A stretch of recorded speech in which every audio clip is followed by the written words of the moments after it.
सुरुवात करूया काल जे काही दिल्लीमध्ये घडलं त्याच्यापासून।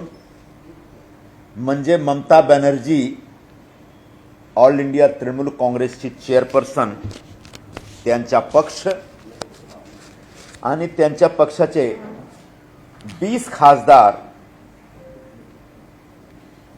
त्यांना सोडून एक वेगळा पक्षमध्ये गेलेत। सगळे खासदारांच्या तुम्ही वक्तव्य पहा, त्यांनी काय काय सांगितलं।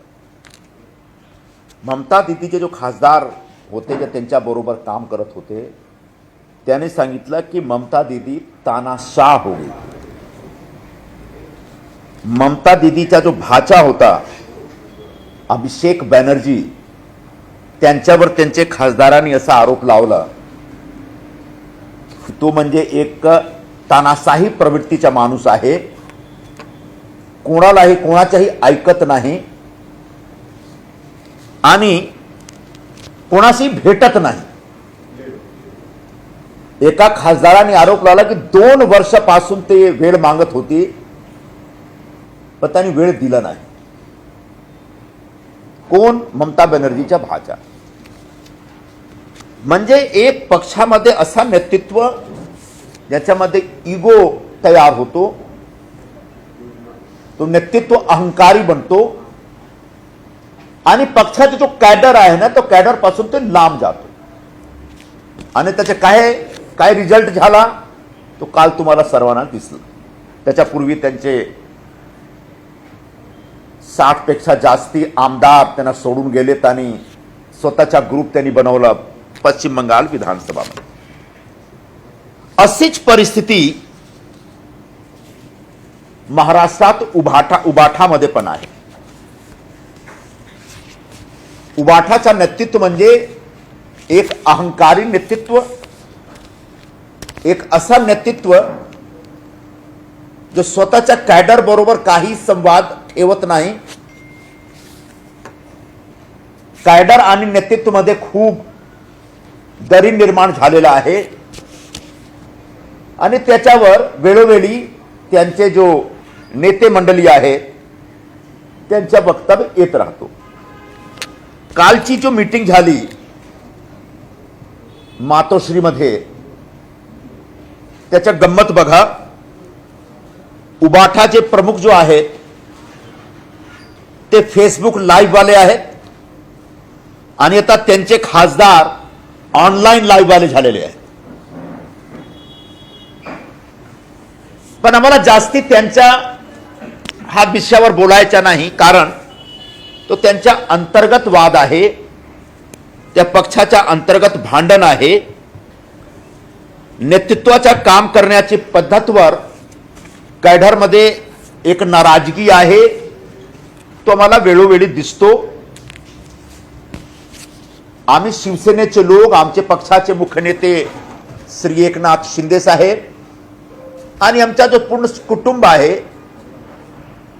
तो आम्ही आमच्या पक्षाला वाढविण्यासाठी दिवस रात काम करत आहोत। शिंदे साहेब स्वतः महाराष्ट्राच्या दौऱ्यावर जातात। शिंदे साहेबचे सुपुत्र आणि लोकसभामध्ये जो आमचे पक्षाचे संसदीय गटचे नेते आहेत डॉक्टर श्रीकांत शिंदेजी, त्यांचा पण महाराष्ट्रभरचा दौरा चालू आहे। पण कधीही तुम्ही उबाठाचे प्रमुखचा दौरा बघत नाही। त्यांचे जे सुपुत्र आहेत वर्लीचे आमदार साहेब युवराज, ते पण जास्ती भारतापासून बाहेर कुठेतरी फिरतात, महाराष्ट्रात फिरत नाही। महाराष्ट्रात फिरण्याचा काही कार्यक्रम आम्हाला दिसत नाही। यासाठी आम्ही एक गोष्टी स्पष्ट करू इच्छितो की आम्ही कोणालाही फोडण्याचा प्रयत्न करत नाही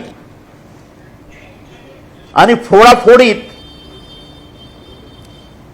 आम्हाला रस पण नाही आहे। पण त्यांच्या पक्षामध्ये एक जोरदार असा वाद चालू आहे, हा एक फॅक्ट आहे। ऑपरेशन टाइगर मीडियाची अफवा आहे, मीडियातर्फे रचलेला एक टर्म आहे ऑपरेशन टायगर, आणि ती अफवामुळे उबाठाच्या नेतृत्व घाबरलेला आहे. पण त्यांची अशी परिस्थिती का झाली यावर मी बोललो की त्यांच्या नेतृत्व एक अहंकारी झालेला आहे. ते घरी बसून काम करतात. जेव्हा मुख्यमंत्री होते तेव्हा फेसबुक लाईव्ह करत होते. सध्या एक वर्क फ्रॉम होम चा विचार खूप गाजलेला आहे. तर ते पण सगळे वर्क फ्रॉम होम वाले आहेत आणि त्यामुळे लोकांनी त्यांना घरी बसवलेलं आहे. उबाठा प्रमुख घरी बसतात पण पक्षाचे आमदार आणि खासदाराचे भेटत नाही. काही दिवसापूर्वी एक अशी मीटिंग होती, सर्व खासदारांची बैठक होती. कालची नाही, काही दिवसापूर्वी, काही एक महिना दीड महिना पूर्वीच्या. त्यांच्या सर्व खासदारांनी उघडपणे नेतृत्वावर एक आरोप लावला होता की मोठे ठाकरे पण भेटत नाही, छोटे ठाकरे पण भेटत नाही.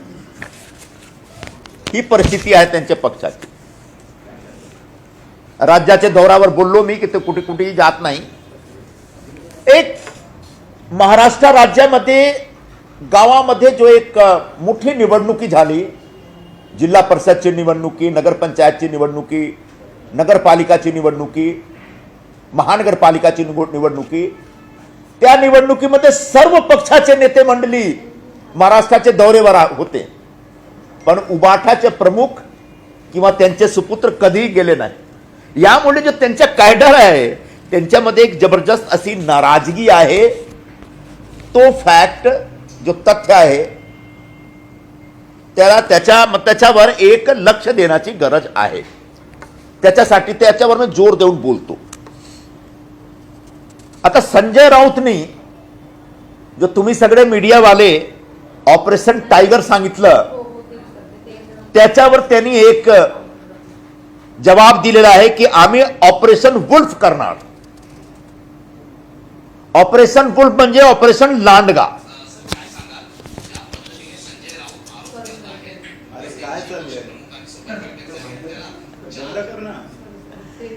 ऑपरेशन लांडगा. आता राऊत कोणाला लांडगा म्हणत आहेत हा एक मोठा प्रश्न आहे. त्यांचे खासदार जो त्यांच्या नेतृत्वावर वैतागलेले आहेत, त्यांना सांभाळण्यासाठी ते काहीतरी ऑपरेशन लांडगा करणार का? म्हणजे ते स्वतःचे खासदाराला लांडगा सांगत आहेत का? आणि ज्या पक्षाचा नेतृत्व स्वतःचे खासदार आणि आमदाराला लांडगा सांगतो, आता त्या पक्षाच्या नेतृत्वावर त्यांचे आमदार खासदाराचा किती विश्वास राहील, अविश्वास आहे, हा समजला पाहिजे. पण आम्ही एक सांगू इच्छितो की संजय राऊत स्वतः एक लबाड लांडगे आहेत. जे काही त्यांच्या तोंडात येतो ते बोलतात. 2-3 दिवसापूर्वी ज्याप्रमाणे संजय राऊतांनी पंतप्रधान श्री नरेंद्र मोदी साठी शब्दचा इस्तेमाल केला, तो एकदम घृणित आहे. मोदीजींना त्यांनी अघोरी सांगितलेला आहे. अघोरी म्हणजे एक समाज पासून बाहेर राहणारा माणूस,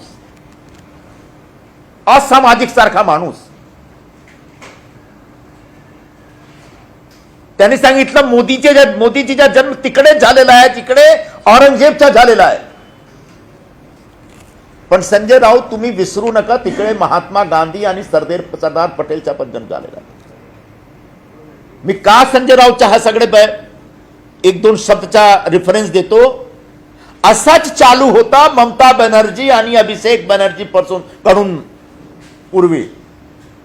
जेव्हा पश्चिम बंगालमध्ये विधानसभा निवडणुकी चालू होती, तेव्हा ममता बॅनर्जी तर्फे मोदीजीवर आणि देशाचे गृहमंत्री अमित भाई शाहवर असाच हल्ला, असाच अपशब्द प्रयोग करत होते.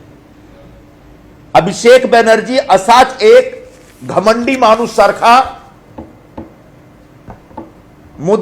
पंतप्रधान मोदीजी आणि गृहमंत्री अमित भाई शाह यांच्यावर यांच्याबद्दल असाच अपसद काढत होते, त्यांच्या काय झाला तर बघू घ्या. आणि याच आधारावर मी सांगतो की बाबा तुम्ही सगळे उबाठावाले जरा आता सांभाळून राहा. पंतप्रधान मोदी या देशाचे 140 कोटी लोकांचे नेतृत्व करतात आणि मोदीजी बद्दल अपशब्द काढण्यापूर्वी एकदा काहीतरी समजून घ्या. आणि असा उगाच फक्त तुम्ही विरोधी पक्षमध्ये आहात आणि काहीतरी बोलायचं आहे शासनाच्या विरोधात, पंतप्रधानाच्या विरोधात, यासाठी काही शब्दाचा प्रयोग करू नका. नाही तर तुमचा असाच होईल जसा ममता बनर्जी आणि अभिषेक बनर्जी आणि टीएमसीचा झालेला.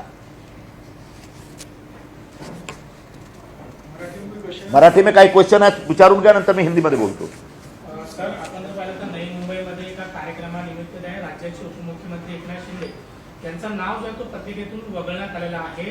त्यामुळे शिवसेनेच्या माध्यमातून नवी मुंबई महानगरपालिकेमध्ये आंदोलन देखील करण्यात आलंय.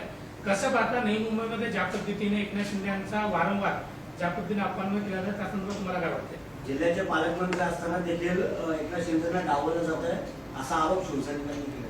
ही पहिली वेळ नाही तर मुख्यमंत्र्यांनी या संदर्भात आदेश दिले होते की नवी मुंबई महापालिकेतील जे काही सिडकोचे अधिकारी आहेत आणि नवी मुंबई महापालिकेचे अधिकारी आहेत त्यांना काढण्याचा नोटीस 6 जूनच्या कार्यक्रमाच्या वेळी बजावली होती. त्यानंतरही असा प्रकार घडलाय. हा चुकीचा प्रकार आहे. एकनाथ शिंदे साहेब महायुतीचा जो मुख्य घटक दल आहे शिवसेना, त्या शिवसेनाचे मुख्य नेते आहेत, आमचे नेते आहेत, महाराष्ट्राचे उपमुख्यमंत्री आहेत, ठाणे जिल्ह्याचे पालकमंत्री आहेत. आणि जे काही शासकीय कार्यक्रम ठाणे जिल्ह्यामध्ये होत आहे आणि पुढे पण होणार, त्या कार्यक्रमामध्ये शिंदे साहेबांच्या ससन्मान उपस्थितीची अपेक्षा शासनाकडून झाली पाहिजे. त्यांचे नाव बघणं म्हणजे तुम्ही शिवसेनेला, शिवसैनिकांना एक नाराज करत आहात आणि कुठेतरी महायुतीमध्ये एक विभाजन क्रिएट करण्याचा एक षडयंत्र कटकारस्थान करत आहात असा मला दिसतो. पुढे असं नाही झाला पाहिजे. पूर्वी पण असा झाला होता. मी मुख्यमंत्री साहेबांना असं निवेदन करतो की तुम्ही तुमचे पक्षाचे जो लोक आहेत तिकडे नवी मुंबईमध्ये, ज्यांना खूप एक मोठा नेता व्हायचा एक असा एक त्यांच्यामध्ये एक जोश आहे, त्यांना सांगा की एक शासनाचा एक प्रोटोकॉल असतो, शासनाचा काम करण्याचा एक तरीका, एक पद्धत असतो आणि तो कायदा आणि पद्धतला वागळून त्याच्या विरोधात जाऊन काम नाही झाला पाहिजे. आम्ही याचा निषेध करतो. शर्मिला ठाकरे यांनी टीका केलेली आहे, पक्ष फोडण्यापेक्षा यांना दुसरं काय येतं का अशा प्रकारे त्यांनी म्हणत सरकारवरती टीका केली आहे. मागील 12 वर्षात ते हेच करत आले. उद्धव ठाकरे यांचा पक्ष फोडला, साहेबांचा पक्ष फोडला, आता ममता बॅनर्जीचा सुद्धा पक्ष फोडतात आणि महागाईवरून सुद्धा त्यांनी सरकारचा समाचार घेतला. तर शर्मिलाताई कशाला आता रागवत आहेत? त्यांचा तो पक्षाच राहिला नाही तर फोडणार कोण? तर तो तुम्ही स्वतःचा पक्ष जरा सांभाळून घ्या, नंतर बघूया. सर, ज्या पद्धतीने शिंदे साहेबांचं नाव वगळण्यात आलेलं आहे, ज्या पद्धतीने नवी मुंबईमध्ये शासकीय कार्यक्रमानिमित्त पत्रिकेतून शिंदे साहेबांचं नाव वगळण्यात आलेलं आहे, बोलू ना. ज्या अधिकाऱ्यांनी हे नाव वगळलं त्या अधिकाऱ्यावरती कारवाई अशी तुमची मागणी आहे का? झालं पाहिजे, झालंच पाहिजे. कारण हा जो पत्रिका छापण्याचा काम आहे आणि शासकीय कार्यक्रम आयोजित करण्याचा काम आहे, त्याच्यासाठी एक शासकीय प्रोटोकॉल आहे, कायदा आहे, सिस्टम आहे आणि तो सिस्टमचं पालन करण्याची जबाबदारी तो अधिकाऱ्यांवर असतो. आणि जर काहीतरी सिस्टम मध्ये चूक आहे, काहीतरी कायद्याप्रमाणे होत नाही, म्हणजे तो जो जबाबदार अधिकारी आहे त्याच्या विरोधात कारवाई झालीच पाहिजे. मला माहित नाही कोण अधिकारी आहे, पण जे काही आहे त्यांच्या विरोधात शासनाकडून ऍक्शन घेतलाच पाहिजे. महायुतीचा मुख्यमंत्री आहे, उपमुख्यमंत्री दोन्ही आहे. ज्यावेळेस महायुती स्थापन झाली, म्हणजे आपण राज्याचे मुख्यमंत्री एकनाथ शिंदे महायुतीची समन्वय समिती स्थापन झाली. त्या समन्वय समितीपुढे हा मुद्दा वारंवार यापूर्वी पण गेलेला आहे. भाजप असं का करत आहे? दुटप्पी भूमिका का नवी मुंबईत घेतली जाते असं मला वाटत नाही की भाजपचा जो राज्यस्तरीय नेतृत्व किंवा केंद्रीय नेतृत्व याचा काही हात आहे याच्यामध्ये. जो स्थानिक लेवलचं नेतृत्व आहे ना, तुम्हाला माहित आहे कोणाबद्दल मी बोलतो, त्यांच्या मनात खूप एक असा आहे, शिंदे साहेबांच्या विरोधात काहीतरी त्यांच्या मनात असतो. तो चुकीचा आहे. तो तुमच्या व्यक्तिगत मत कोणाबद्दल काय आहे तुम्ही तुमच्याकडे ठेवा, पण जेव्हा शासकीय कामकाज चालू असतो तेव्हा व्यक्तिगत जो मत आणि विमत असतो ना त्याला आतमध्ये नाही आणायचा. हा एक सिस्टम आहे, हा एक व्यवस्था आहे. या संदर्भात तुम्ही मुख्यमंत्र्यांची भेट घेऊन निवेदन सादर करणार का? कारण की तुम्ही म्हटलं की आम्ही बोलू, परंतु मी नाही, म्हणजे आमच्या पक्षातर्फे बहुतेक मुख्यमंत्री साहेबांकडे हा एकदा पुन्हा हा विषय ठेवला जाईल आणि शिंदे साहेबांच्या वतीने जो आमचे मंत्रीगण आहेत जे घेऊन जाणार बहुतेक. जयंत पाटलांचं म्हणणं आहे की ज्या पद्धतीने पश्चिम बंगालमध्ये तृणमूल काँग्रेसचे खासदार कोणाचं म्हटलंय? जयंत पाटलांचं म्हणणं आहे, जयंत पाटील यांचं म्हणणं आहे की ज्या पद्धतीने पश्चिम बंगालमध्ये तृणमूल काँग्रेसच्या खासदारांना फोडण्यात आलं आहे, त्यांना फोडणं यासाठी आलेलं आहे की त्यांना भाजपमध्ये विलीन करण्यात असं त्यांचं म्हणणं. भाजपमध्ये विलीन करण्यासाठी त्यांना फोडण्यात आलं असं त्यांचं म्हणणं. आणि याला आम्ही आणखीन एक प्रश्न सर, आम आदमी पक्ष पडला, तृणमूल काँग्रेस पडला, एकनाथ शिंदे यांच्या पक्षाला पण डोक्याची घंटा असू शकते का? एकनाथ शिंदे पक्षाला पण भविष्यात तुमचाही पक्ष फोडला घटनातज्ञांचं मत असं आहे, घटनातज्ञांचं मत असं आहे की तृणमूल मधून जो बंडखोर गट आहे त्यांनी एनसीपीआय मध्ये जो प्रवेश केलाय, या पाठीमागे ही भीती की सर्वोच्च न्यायालयामध्ये शिवसेनेचा मुद्दा असेल, राष्ट्रवादीचा मुद्दा असेल, ही भीती आहे त्यांना की हा मुद्दा शिवसेना म्हणजे शिंदे साहेबांच्या आणि अजितदादांच्या राष्ट्रवादीच्या विरोधात जाऊ शकतो, म्हणून त्यांनी एनसीपीआय मध्ये छोट्या पक्षात का होईना पक्ष प्रवेश केलाय. तुम्हाला माहित नाही की भाजपचा जो शीर्ष नेतृत्व आहे त्याची काही भूमिका आहे का याच्यामध्ये, मला काही माहित नाही. पण हा एक फॅक्ट आहे, तथ्य आहे, सत्य आहे की तृणमूल काँग्रेसचे 20 खासदार ममता दीदीवर नाराज होते आणि त्यांना एक स्वतःच्या घर, स्वतःचा गट, स्वतःचा चूल स्थापित करण्याचा एक त्यांनी निर्णय घेतलेला आहे. आता त्या निर्णयाच्या नंतर एक नवीन पार्टीमध्ये मर्ज करून त्यांनी जो एक भूमिका घेतली तो त्यांचा विषय आहे. याच्यामध्ये भाजपच्या किंवा आमच्या काही भूमिका नाही.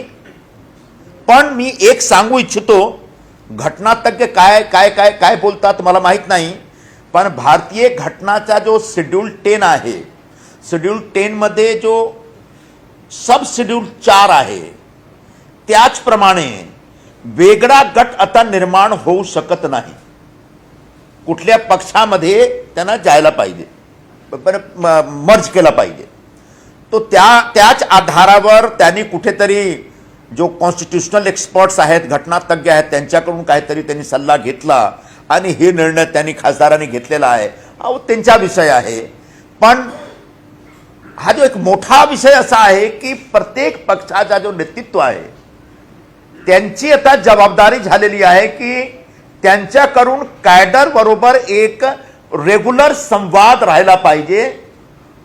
ममता दीदी किंवा त्यांच्या भाच्यासारखा जो एक अहंकारी व्यक्तित्व आहे, अहंकारी नेतृत्व आहे, तानाशाही प्रवृत्ती आहे, तो आता चालू शकत नाही.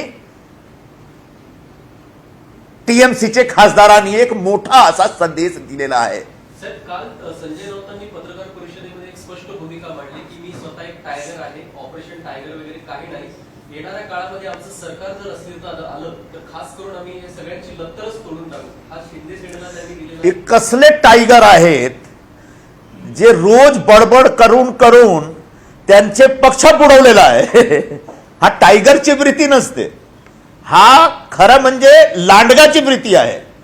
तो संजय राऊत जसा मी सांगितलं की तो एक लबाड लांडगा आहे. तो फक्त मतलब एक टायगरचा कलर टाकून तो एक लांडगा टायगर बनून दिसतो. जो एक कलर टाकून बनतात ना एक लांडगा, तो असाच आहे. कलर मतलब रंग लावून एक लांडगा जो रंग लावून टायगर होण्याचा एक स्वांग रचतो. बोला, आईने भी आ जाए.